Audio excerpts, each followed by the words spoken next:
À la une de l'actualité, premier conseil des ministres du nouveau gouvernement ce mercredi 13 janvier. À peine nommés, les ministres sont invités à se mettre au travail pour répondre plus vite aux attentes des populations.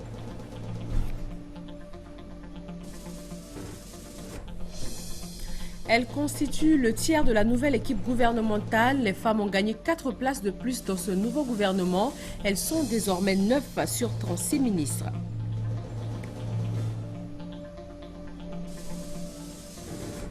Et puis en Tunisie, depuis la révolution, des dizaines de journaux, radios et télévisions privées ont vu le jour. Ils offrent un large espace au débat politique et surtout les critiques sont permises, une nouveauté dans le pays. Bonjour à tous, bienvenue dans le journal de 13h. Merci d'être avec nous sur RTI 1. Un conseil des ministres pas comme les autres s'est tenu aujourd'hui mercredi.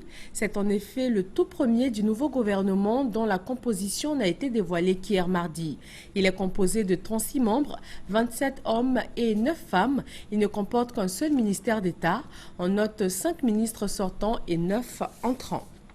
Le président Alassane Ouattara a félicité les différents ministres pour leur nomination. Il les a invités à se mettre rapidement au travail car de nombreux défis les attendent. Ce gouvernement traduit ma satisfaction pour le travail accompli par le précédent gouvernement. J'ai donc opté pour la continuité car de nombreux chantiers restent encore inachevés et sont sur le point d'être conclu. Par ailleurs, et comme je l'ai plusieurs fois indiqué, j'attache du prix à la question du genre. Cela s'est donc traduit par l'entrée au gouvernement de 4 nouvelles ministres, soit près de la moitié des entrants. J'accorde également de l'importance au rôle de la jeunesse dans la conduite des affaires de l'État, ce qui explique l'entrée au gouvernement, comme je l'avais promis, de plusieurs personnes dont je salue l'expérience et la formation. C'est cela que j'attends de notre jeunesse, d'avoir la formation nécessaire, l'expérience aux côtés des anciens et bien évidemment les promotions au plus haut niveau de l'État, c'est-à-dire dans le gouvernement et les institutions de la République. Monsieur le Premier ministre, Messieurs les ministres d'État, Mesdames et Messieurs les ministres, mon objectif, comme nous sommes convenus, c'est d'accélérer la mise en œuvre du programme de travail gouvernemental afin de mieux répondre aux aspirations de nos compatriotes. Le programme national de développement 2016-2020 d'environ 30 000 milliards de francs CFA vient d'être adopté par l'Assemblée nationale et doit bien évidemment être mise en œuvre avec célérité et produire les résultats attendus. Monsieur le Premier ministre, Messieurs les ministres d'État, Mesdames et Messieurs les ministres, je voudrais vous dire que je veux une plus grande efficacité et plus de célérité au niveau du travail gouvernemental. Je voudrais aussi une plus grande cohésion et une meilleure synergie entre les ministres et entre le gouvernement et la présidence de la République. Je vous demande donc de vous mettre tous au travail, car nous avons de nombreux défis à relever pour le bien-être de nos concitoyens et pour le rayonnement de notre beau pays. Vous venez d'entendre un extrait de l'intervention du chef de l'État lors du Conseil des ministres de ce matin. Le Premier ministre Daniel Kablon-Duncan, lui, s'est exprimé hier, tout juste après la publication de la liste du nouveau gouvernement. Il s'agit pour lui d'une équipe de mission et de combat. Au niveau de ce gouvernement, vous aurez noté qu'il y a 5 sortants, mais aucune femme qui sort du gouvernement, qui comptait déjà 5 femmes, et nous avons 9 personnalités qui entrent, dont 4 femmes. Ainsi, donc, le nombre de femmes dans le gouvernement passe donc de 5 à 9, soit donc le quart du gouvernement, puisque nous sommes 36, comme vous allez donc noter. L'objectif de ce gouvernement, c'est un gouvernement de mission et de combat. il faut faire en sorte que nous réalisons rapidement les instructions données par le président de la République et les engagements qu'il a pris devant la nation ivoirienne, de faire en sorte que ce pays devienne un pays émergent en 2020. Vous savez que d'ici 2020, c'est total 29 000 milliards de francs CFA d'investissement qu'il faut faire pour ce pays. Et les 5 grands axes retenus dans le programme du président de la République concernent d'abord le renforcement des institutions pour la gouvernance et la paix, premier chantier. Le deuxième chantier qui est très important pour la Côte d'Ivoire, c'est la transformation de l'économie. Le troisième chantier, c'est l'amélioration des conditions de vie des Ivoiriens. Le quatrième chantier, l'amélioration de la position des femmes et des jeunes. Et enfin, le cinquième chantier, c'est l'Ivoirien nouveau. C'est pour ça que nous devons aller très vite au niveau donc du travail gouvernemental, faire en sorte que sur le terrain, les choses s'améliorent rapidement. Et c'est ce qui explique aussi que l'ossature du gouvernement a été conservée pour que nous ayons des gens à la fois efficaces, qui soient donc des gens bien formés et qui puissent donc aider les jeunes qui rentrent dans le gouvernement à faire en sorte que l'ambition du président de la République de réaliser une Côte d'Ivoire émergente en l'an 2020 soit réalisée. À peine la nouvelle équipe gouvernementale formée, la première passation de charge au titre du ministère des Affaires étrangères, Charles Dibi Kofi, ministre sortant, remet les dossiers en cours à son successeur, Albert Mabry Touakeus. 4 femmes font leur entrée dans ce nouveau gouvernement. Elles sont désormais 9 parmi 27 hommes, soit le quart du gouvernement. Christelle Ménan. Le genre fait un bond historique dans les instances gouvernementales ivoiriennes. On passe de 5 à 9 femmes ministres. Avec 9 femmes sur 36 membres, c'est 25% de représentativité, du jamais vu en Côte d'Ivoire. On approche des 30% recommandés par les accords internationaux. Dans ce nouveau gouvernement donc, 3 femmes demeurent à leur poste. Kandia Kamisoko Kamara garde le tableau de l'éducation nationale. Raymond Goudou Kofi reste au chevet de la santé qui change désormais de dénomination et devient ministère de la Santé et de l'Hygiène publique. Afoussiata Bambalamine, enfin, reste à la barre du ministère de la Communication et conserve son micro de porte-parole adjoint du gouvernement. Mais il y a aussi eu de la mobilité dans ce nouveau gouvernement. Anne-Désirée Ouloto reprend le contrôle des bulldozers de la salubrité urbaine et de l'assainissement. Kabanyale quitte l'économie, mais reste dans les chiffres au ministère du Plan et du Développement. En ce qui concerne les entrants, les 4 nouvelles ministres ne sont pas des inconnues. Elles se sont illustrées dans la société civile ou à des postes qui ont mis en exergue leurs compétences. Mariatou Koné, anciennement à la tête du programme national de cohésion sociale, reste dans son élément en devenant ministre de la Solidarité, de la cohésion sociale et de l'indemnisation des victimes. Euphrasie Kwasi Yao continue la lutte pour le genre. Elle sera en charge dans son ministère de la promotion de la femme, de la famille et de l'enfant. Ramatali Bakayoko quitte le fauteuil de la présidence de l'université de Cocody. Elle s'installe dans celui, plus haut, de ministre de l'enseignement supérieur et de la recherche scientifique. 4e nouvelle enfin, Paulette Badjo Ezou.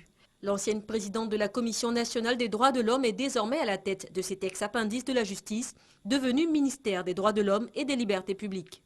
Parmi les 36 membres du gouvernement, on compte donc 5 femmes déjà ministres et 4 nouvelles. C'est en tout 9 paires de talons aiguilles qui donnent à ce nouveau gouvernement une touche féminine beaucoup plus marquée que jadis et qui annonce peut-être une nouvelle ère dans les instances décisionnelles du pays. Le Premier ministre Daniel Cablon-Duncan a été reconduit après avoir rendu sa démission et celle de son équipe le mercredi 6 janvier dernier. Il a été chargé par le chef de l'État de proposer un gouvernement dans les plus brefs délais, ce qu'il a fait en raison des nombreux défis à relever pour atteindre l'émergence. Alexis Ouedraogo.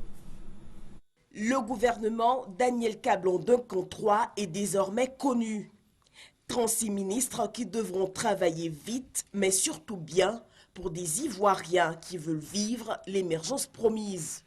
Avec ce deuxième mandat du chef de l'État et cette nouvelle équipe gouvernementale, il faudra mettre les bouchées doubles. La poursuite des acquis dans les différents secteurs d'activité devra s'intensifier. Au plan sanitaire, pour commencer, inculquer davantage au corps médical la notion de responsabilité pour une meilleure prise en charge du patient. Au plan de l'éducation, avec la politique de l'école obligatoire, affermir la vision d'instruction, d'éducation et de formation de la population. Au-delà des infrastructures dans la construction d'écoles, d'universités, améliorer surtout la qualité du système éducatif. Objectif, permettre aux jeunes d'avoir les compétences nécessaires pour mieux intégrer le marché du travail. Au plan de la sécurité, consolider les chantiers entamés au premier mandat. Finaliser la restructuration de l'armée et renforcer les moyens de la gendarmerie et de la police.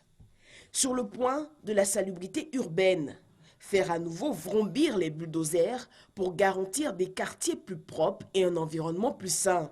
En des termes plus simples, que ce troisième gouvernement fasse que chaque Ivoirien dans sa maison ressente dans ses gestes les plus simples que son pays a émergé. Après l'annonce de la composition du nouveau gouvernement, nous avons tendu notre micro dans les rues d'Abidjan. Nous vous proposons quelques réactions. Il y a une chose qui m'a plu, c'est le fait d'avoir séparé l'éducation nationale et l'enseignement professionnel technique. Je pense que sur ce plan-là, c'est bienvenu. Il faudrait que les jeunes aient des emplois. Et quand nous avons fait toutes ces choses ensemble, parce que, y compris le gouvernement et le peuple, il faudrait que les gens travaillent main dans la main. C'est ensemble que nous pourrons bâtir cette nation, construire cette nation. Nous leur souhaitons un bon vent, qu'ils travaillent pour le bien du peuple ivoirien, pour que demain la Côte d'Ivoire puisse se porter mieux. Je m'attendais encore plus du neuf, mais malheureusement, bon, on a continué avec les mêmes choses. Au niveau de l'éducation, le ministre n'a qu'à remettre de l'ordre à l'université. Il y a trop de désordre, ça a trop duré. Maintenant, les projets qui sont restés en suspens, ils n'ont qu'à réveiller les projets. On va continuer à aller vers l'émergence. Parce que 2020, là, c'est maintenant. Ce n'est pas dans 5 ans, hein, c'est maintenant, ça se prépare. Ce n'est pas avec un coup de bâton magique qu'on va arriver là-bas à l'émergence. Ça se prépare maintenant. C'est vrai, il y a beaucoup de choses que le président voudrait pour l'horizon 2020, mais on doit commencer par le changement de la mentalité. Sans le changement de la mentalité, on peut avoir beaucoup d'argent dans ce pays, on peut faire tout. Mais si l'Ivoirien nouveau ne naît pas, vraiment ça sera en vain. Depuis un certain moment, nous avons appris la formation de ce nouveau gouvernement. Mais qu'est-ce que nous attendons? D'abord que cette équipe se mette au travail. Le président a si bien dit que l'année 2020, c'est l'année de l'émergence. Ceci étant, c'est maintenant que le travail doit être fait. Bon, particulièrement, je voudrais que le problème des fonciers ruraux soit résolu.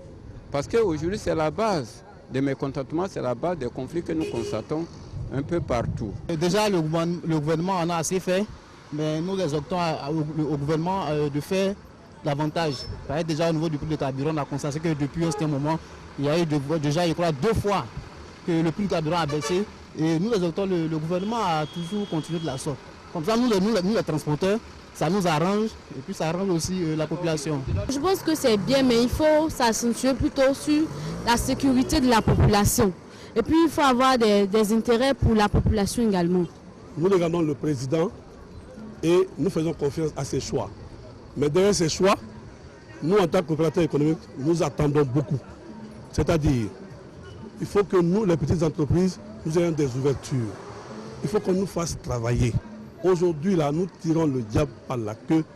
Vraiment, les marchés ne sont pas accessibles. Le financement à la banque, c'est tout un problème. Donc, si ce nouveau gouvernement, pour nous tirer vers l'émergence, qui pousse les petites entreprises aussi à faire vraiment, avoir des marchés, même de la sous-traitance, des marchés à leur portée, à leur capacité, là, franchement, l'émergence sera pour tout le monde.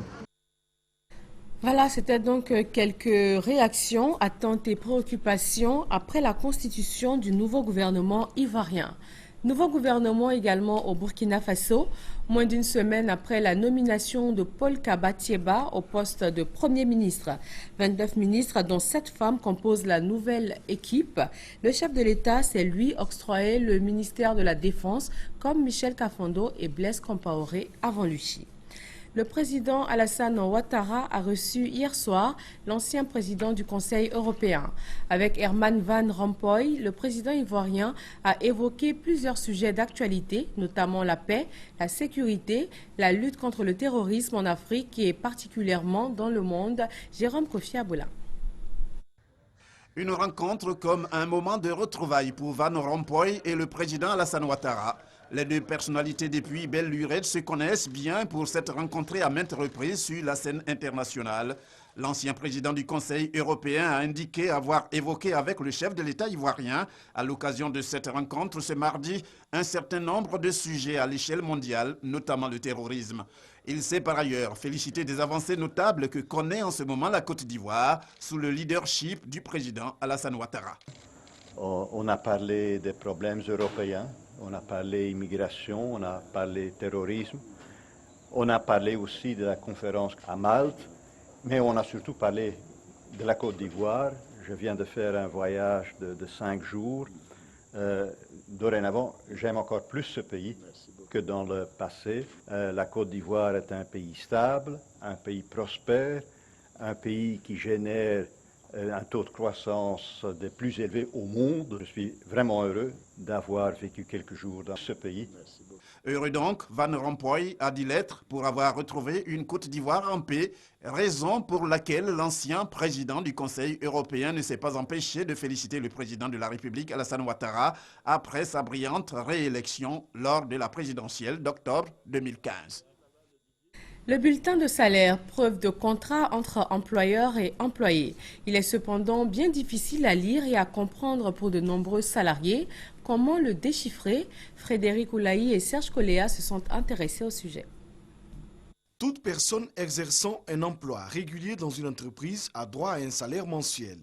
Pour matérialiser cette rémunération, le Code du travail prévoit un document appelé bulletin de salaire. Gage de transparence entre l'employeur et l'employé, la lecture du bulletin de salaire n'est pas souvent aisée pour bien de travailleurs. Ce que je ne comprends pas sur mon bulletin de salaire, c'est l'IGR. On note qu'il y a trop de retenues. En plus de la retenue sur l'impôt, de retenues au niveau de la santé. Comme Kouma et Yaokoufi, ils sont nombreux à avoir des difficultés à cerner le contenu du bulletin de salaire. Un bulletin de salaire, c'est un document obligatoire pour les employeurs, déterminé par la loi, et que l'employeur doit remettre lorsqu'il paye le salaire. La pièce de caisse permet de savoir que le salaire a été payé. Mais le bulletin de salaire permettra de savoir si les conditions qui sont prévues au contrat du travail ont été respectées. Le bulletin de salaire permet à l'employeur de respecter les obligations financières envers l'employé et les structures sociales et financières publiques. Il donne également une visibilité sur le classement catégoriel. En somme, la lecture de ce document facilite l'accès à des informations détaillées. Sur le bulletin de paye, nous avons les différents accessoires du salaire, qui sont entre autres le sursalaire, la prime d'ancienneté et les autres différentes primes. Et par la suite, nous avons ce qu'on appelle le salaire brut imposable, qui est un salaire qui est composé du salaire de base et des différents accessoires du salaire. C'est le salaire sur lequel on va opérer les différentes retenues d'impôts, des impôts tels que l'IGR, qui est l'impôt général sur le revenu. Si la non-délivrance d'un bulletin de paie est une infraction pour l'employeur, sa méconnaissance peut exposer l'employé à des conséquences. L'employé, lorsqu'il ira à la retraite, sa pension va être fonction du salaire qu'il avait lorsqu'il était en fonction. Et ce salaire-là, s'il a subi des erreurs pendant qu'il était en fonction, peut avoir des conséquences néfastes pour lui lors de la fixation de sa pension de retraite. La compréhension du bulletin de salaire est bénéfique pour l'employé. Ce document permet d'avoir une traçabilité de l'évolution de la contrepartie financière du travail et de mieux préparer sa retraite, entre autres. Déguerpissement dans la commune de Yopougon, le tronçon Siporex Carrefour Zone était devenu un grand marché à ciel ouvert avec pour conséquence principale des embouteillages dès 6 h du matin. Doigt de laser. Rue Siporex Carrefour Zone, dans la commune de Yopougon, déguerpis ce lundi 11 janvier. Magasins et baraques des commerçants installés anarchiquement sur les trottoirs de cette voie publique ont été démolis par la mairie de Yopougon. Ce matin, on nous a surpris que non, il y a des filles qui s'assoient sur la rue, ça crée des embouteillages. Donc, c'est ça, ils sont venus détruire nos marchés un peu. Donc, on demande pardon le maire. Il n'a qu'à nous donner un peu de place. On dit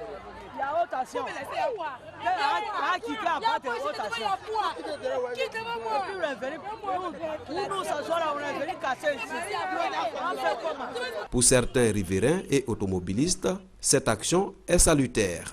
Il faut que la mairie continue de le faire. Il ne faut pas qu'ils vont faire comme ça aujourd'hui et puis demain ils ne vont plus passer ici. Voilà, ils n'ont qu'à limiter où les femmes là veulent s'asseoir. À manière dont faire la cypresse, si on peut faire comme ça va beaucoup nous arranger. Parce qu'à l'air comme ça, on ne peut même pas circuler. Les femmes là nous fatiguent matin, midi, soir, on n'arrive pas à bien garer. Souvent l'ambulance même pour passer ici, ils ont des problèmes. Donc s'ils ont bien dégagé, ça va beaucoup arranger tout le monde. En tout cas, ils sont plus ici la route, ça me fait plaisir. À chaque fois, ils sont là, on voit tous les points. En tout cas, c'est pas logique. Ils remercient la mairie. Les commerçants devraient libérer le trottoir de ce tronçon au plus tard le mercredi 13 janvier 2016. Délai fixé par le service technique de la mairie de Yopougon la semaine dernière. Les commerçants réfractaires ont été délogés. La chaussée de la rue Sipourès au carrefour zone à Yopougon est désormais libérée à la grande joie des automobilistes et des populations. Les SMS ou textos, ces messages que l'on envoie et reçoit sur son téléphone portable. Un moyen de communication très en vogue, surtout chez les jeunes. Ses caractéristiques, un niveau de langue approximatif et surtout des abréviations qui s'apparentent à du charabia pour les non-initiés. Estelle Brou et Grace Kando. Envoyer des messages via le téléphone portable est devenu le quotidien des Ivoiriens. Certains s'adonnent à cette pratique pour transmettre des messages. Rédiger correctement des textes est devenu la croix et la bannière pour ces derniers. Quand j'envoie des SMS, j'abrège parce que c'est plus simple. Ça me fait gagner en temps. Ça nous fatigue, si on écrit long, on n'a plus de choses à dire. Fautes grammaticales, d'orthographe et abréviations sont monnaie courante. La pratique prend le pas sur les bonnes techniques d'expression française. Dans la construction de la phrase, les messages ne sont pas justes, parce que c'est les sons qui sont privilégiés. C'est l'avènement des nouvelles technologies qui facilitent la communication. Ces nouvelles technologies-là ont raccourci les choses. C'est dans cette même perspective-là que s'inscrit aujourd'hui le comportement des jeunes. Ils sont pressés, ils ne sont pas patients. En face, d'autres restent attachés au bon usage de la langue française. Moi, je n'aime pas abréger parce que je pense qu'aujourd'hui, il faut donner de l'éducation à nos enfants. Le fait d'abréger était raccourci, mais un raccourci négatif parce que ça n'apporte rien. Avant, quand j'envoyais des messages, j'abrégeais. Et puis, j'ai des amis qui, à force d'abréger, vont se retrouver avec des mauvaises notes, ils n'arrivaient pas à comprendre. Et quand ils recevaient leur copie, ils se rendaient compte que c'est à force d'abréger de manière inconsciente. C'est ce qui fait que j'ai arrêté. Moi aujourd'hui, j'écris de longs messages, voilà, parce que je ne veux pas me tromper. Ce type de SMS aurait même une influence sur le résultat scolaire. Pour l'enfant, il écrit comment tu fais quoi, il abrège complètement. Or normalement, voilà comment il fallait écrire. Vous imaginez un enfant en train d'écrire pourquoi comme ça? Parce qu'il est pressé? Mais ce n'est pas normal. Alors que là, ça fait P quoi? Il se croirait peut-être en train d'écrire un texto, un SMS. Et aujourd'hui, AU, il va mettre O. Parce qu'il est pressé, il va être concis, il va être rapide. Et il mettra jour, si vous avez encore là, si vous avez encore de la chance, au jour, et puis met 8. Alors nos enfants résument tout, ils abrègent tout. Mais comme il n'y a pas de signes conventionnels, chacun y va de sa fantaisie. Et ce qui fait qu'on a du mal, nous les adultes, à comprendre quelquefois les jeunes gens quand ils écrivent un texto. Donc, cela influe négativement sur leur rendement à l'école. Comme on le voit, manque de temps, facilité, rapidité, raccourci ne pourrait justifier le mauvais usage de la langue française à travers les SMS. Le grand vent qui a soufflé le mercredi 6 janvier a fait d'énormes dégâts dans le pays. 4 pêcheurs de Laouk Panda ont perdu le contrôle de leur pirogue et ont été emportés. Après 5 jours de recherche, ils ont été retrouvés au large des côtes de San Pedro, Douat-et-Lazia. 4 pêcheurs du village de Laouk Panda dans le département de Grand Laou étaient portés disparus il y a environ une semaine. Ils avaient perdu le contrôle de leur pirogue qui a pris un mauvais itinéraire à cause du grand vent le mercredi 6 janvier dernier. Avec le concours de la police maritime, des autorités administratives et politiques de Grand Laou, ils ont été retrouvés au large des côtes de San Pedro. Pour leur assurer des soins médicaux, ils ont été évacués dans une clinique privée dans la commune de Yopougon. Il y a vu un gros bateau et je me suis dirigé vers ce bateau-là. Je leur ai fait part de ma situation. Ils m'ont donné un peu de nourriture et ils m'ont dit de continuer le chemin que je suivais. Et ça allait me permettre d'arriver à 100 euros. C'est ce que j'ai fait. Le village de Laoupanda est en joie à l'annonce de la nouvelle. Merci au chef de l'État, président Alassane Ouattara. Dès que la situation s'est produite, il a mobilisé toutes les forces de défense et de sécurité. Aujourd'hui, 5 jours après, on a le résultat. Et Dieu merci, nos frères sont parmi nous. À tous mes parents de Grand Laou, qui ont pour activité principale l'agriculture et la pêche. Il faut tenir compte de la météo pour aller faire la pêche. S'il y a des grands vents, il ne faut pas s'aventurer sur la mer est très agitée. Notre président Alassane Ouattara, qui s'était dépêché pour venir au secours de ma population de Laoupanda, qui vient en aide pour nous sauver. Le grand vent du mercredi 6 janvier 2016 a également fait de nombreux dégâts matériels dans le village de Brafédon, à 18 km de Grand Laou. Plus de 6 maisons sont parties en fumée. Le Tchologo Festival 2016 a refermé ses portes. Échanges, danses traditionnelles et activités sportives ont contribué à la réussite de cette 5e édition. Kader Sogodego. Ouangolo-Dougou, la ville aux 2 frontières. Le Tchologo Festival y fait une escale. Civilité et échanges au centre culturel de la ville. Des échanges qui vont faire place au volet culturel avec des danses traditionnelles. L'étape de Ouangolo-Dougou se veut le carrefour des danses. Ainsi, des troupes venues de Boaflé dans la Maraoué, de Sikasso au Mali et de Bobo Dioulasso au Burkina Faso vont se produire pour créer une ambiance particulière dans la ville. Une étape très importante pour les organisateurs. Cette année, le Tchologo Festival est monté en puissance. Nous étions à Pong et avec une mobilisation exceptionnelle. Et aujourd'hui à Ouangolo, la particularité de Ouangolo, il y a les danses traditionnelles. Cadres et autorités de Ouangolo-Dougou saluent l'escale du Tchologo Festival dans leur cité. On voudrait remercier d'abord nos amis venus du Burkina Faso, venus du Mali et surtout l'amitié et la fraternité qui existent entre les peuples à l'intérieur de la Côte d'Ivoire, avec le déplacement de la région de la Maraoué. Nous avons fait en sorte que notre culture vraiment soit reconnue partout, soit une culture internationale. On est très heureux d'avoir accueilli le Tchologo Festival dans notre département ici à Ouangolo-Dougou. La chose que nous considérons que c'est une bonne chose parce que ça envoie de la cohésion au niveau de la région et tout ce qui rassemble ce même peuple qui est le peuple quand même du Tchologo, qui est la région du Tchologo. Nous sommes satisfaits et nous sommes très heureux. C'est par le sport, avec notamment du mob cross au stade municipal de Ouangolo-Dougou, que cette étape du Tchologo Festival a pris fin.